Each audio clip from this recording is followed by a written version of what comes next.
the start of the 2025 Formula One season promises a breathtaking spectacle. After a 2024 end marked by the drop in Red Bull performance and the impressive advance of McLaren and Ferrari, the balance in the category seems to be back. While fans are eagerly awaiting Lewis Hamilton's debut in the Ferrari, one of the paddock's most iconic figures, Helmut Marko, is already heating up the debates with his controversial statements. Red Bull's board member, known for his candor, was not intimidated by the criticism his team faced recently. In an interview with Sport Bild, Marko went straight to the point when evaluating rivals. McLaren and Ferrari had an excellent base for their cars last year. It's no surprise that they have achieved strong results.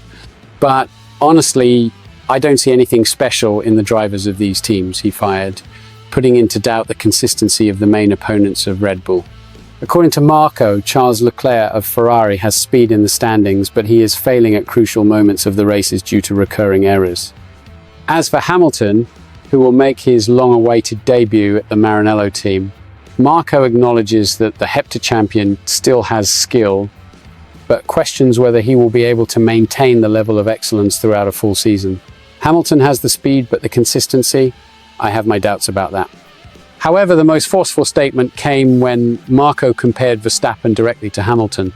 Without hesitation, he said, "Even if we gave Max a medium-sized Red Bull car and Hamilton had an excellent Ferrari, I would still bet on Max to win." It has something that few drivers have, the ability to extract the most from any situation. This unwavering confidence in Verstappen's talent reflects how much the Dutchman is seen as the mainstay of Red Bull. After dominating recent seasons with exceptional performances, Verstappen has built a reputation that puts him on the same level as Formula One legends.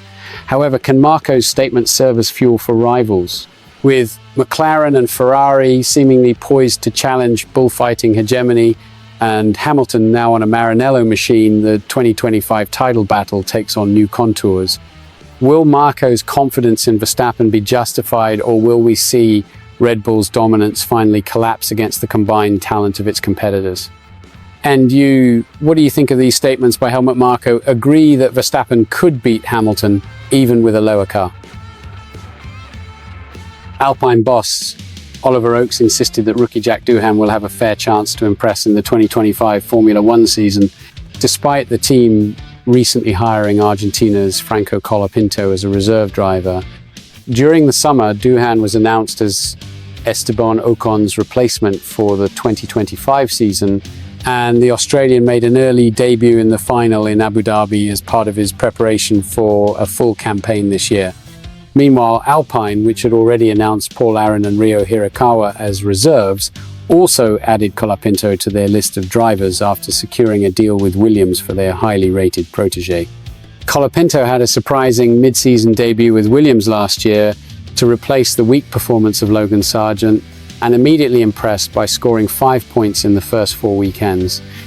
The Argentine's speed and rapid adaptation even attracted Red Bull's interest for 2025, but as Williams' shape deteriorated and the 21-year-old suffered a series of costly accidents, the team lost interest. However, the signing of Colapinto seems to have increased the pressure on Doohan even before the Australian's F1 career had begun in earnest. But speaking on James Allen's podcast on F1, Alpine boss Oakes insists that Doohan will have a fair chance to consolidate his place, with Colapinto being brought in to give the team strength in depth for the future. It's been a little hard on Jack, some of the things that were written by the keyboards warriors, and he'll have his fair chance next year, said Oakes. And I think the intention is not to put pressure on your shoulders, it's genuinely to give the team options further down the road. And for me, F1 has very small margins.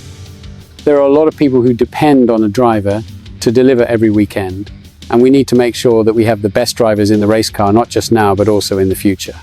Speaking about what Colapinto offers to Alpine, Oakes said, "I think Franco made a great first impression on Williams. I think it was clear that he probably put a little too much effort into the end."